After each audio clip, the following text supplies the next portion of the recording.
Zero escape, zero time dilemma.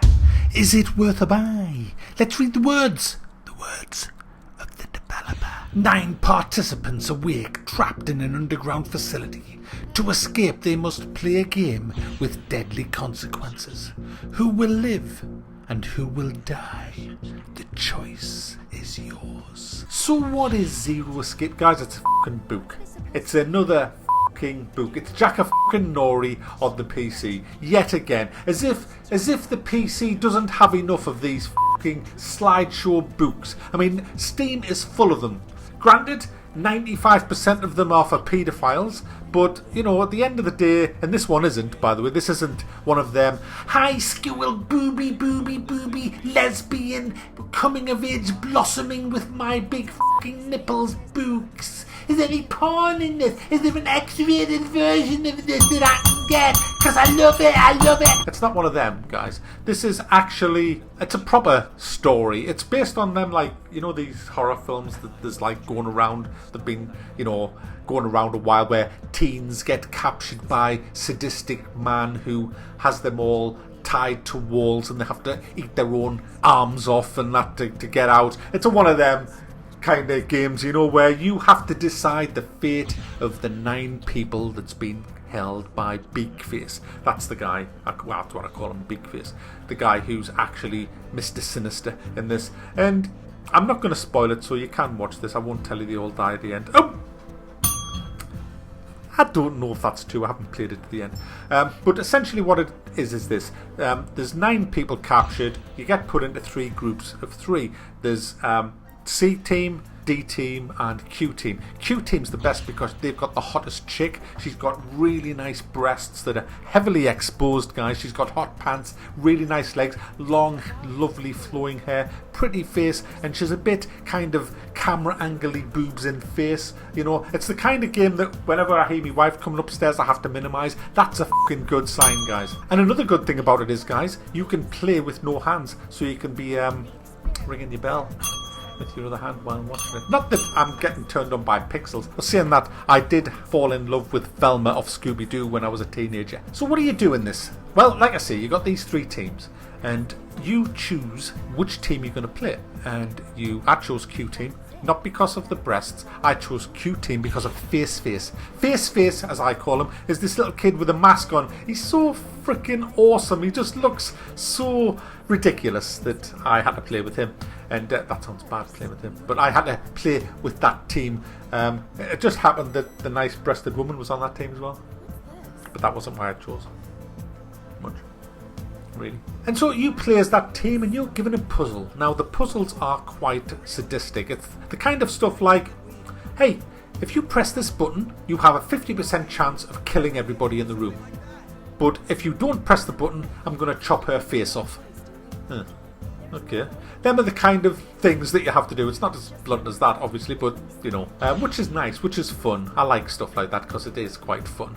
And you have to solve the puzzles. Now, solving the puzzles can be quite hard because some of the puzzles are quite complex things. One of the main ways of doing it is you control your little mouse pointer around the room and you can click on things and it'll tell you what it is, what it does. You can combine 2 or more things to make a new thing, and so you have to work out what you have to do, and there's usually a process of maybe 15 or 16 stages to get through to solve the actual puzzle. And then once you've solved the puzzle, you then have to make a big decision. Every kind of puzzle leads to a big decision, such as one of them was there was somebody locked in an incinerator that was going to turn on in 30 minutes and burn them alive, and you had to free her from that. But once you'd got to the point where you freed her, there was a twist. There's always that twist.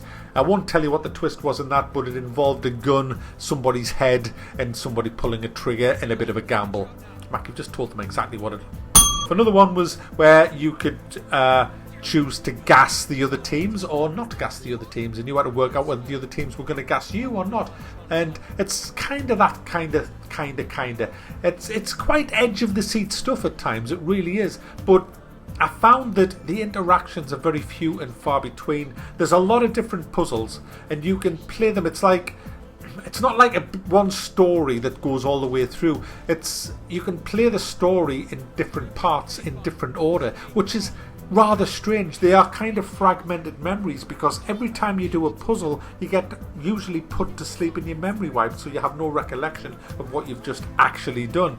And these are called fragments, and you can access to a few fragments at a time, which means that you can play this story in a different sequence to what it was actually done, which is rather strange. Another thing that I didn't like about it was you might play Q Team, but then you can go back in time and play D Team at the same time as Q Team and C Team at the same time. So you were playing the story from everybody's perspective. Now, I would have much rather just played from one group's perspective and then play through 3 times, so you're playing it from the other 2 groups' perspective and getting 3 different stories. That's what I would have liked to do, because I would like to be working independent from the other 2 groups. Are they going to backstab me? Are they trying to help me? What's going on? They've sent me a message. Should I believe it, or is it a trap? Is it a ruse? Or do they think that I'll think it's a trap and it's not a trap, but if I don't do it, it is actually a trap. You know, I would have liked that rather than being able to play it from everybody's perspective. So it had a few flaws for me, and the worst flaw was it was so badly written. The overacting is atrocious. These people would not go on like that. They're absolutely fucking idiots, half of them. They totally overreact to situations that aren't even that bad. It's just cringe-worthy writing at times. I didn't find it well written at all. It was pretty shit, to be honest. Very kind of, oh, it'll appeal to 10-year-olds kind of writing. And some of the puzzles as well, one of them was packing a case full of objects and you had to pack them in the right order.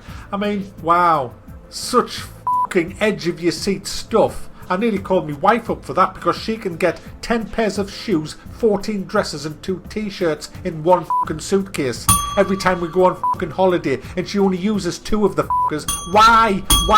The bottom line with this, guys, is it's an audiobook. It's an audiobook with limited interaction, and it's $29.99. 30 quid, guys. 30 for this. I don't think it's anywhere near worth that. I mean, if it was first person and I was actually in this complex, playing the story out in first person mode, interacting with everybody, having a meaningful interacting with the different object, like if I had hands and could pick them up, hey, £30, bring it. I'll have some of that for £30. But not this. Not just a slideshow that's narrated to me. I mean, the voice acting is good, I'll give it that. It's got good voice acting. But I want a hell of a lot more than that for £30. Yet overwhelmingly positive, guys. Overwhelmingly positive. Bloody hell. I'd rather have anal sex with a skunk while it squirts than play a game like this. Especially for £30, guys. It's just not. So there you go, guys. There you go. Zero escape, zero time dilemma. If you're into audiobooks, then hey, yeah, you're going to love it. But if you're not, well, go and find a skunk.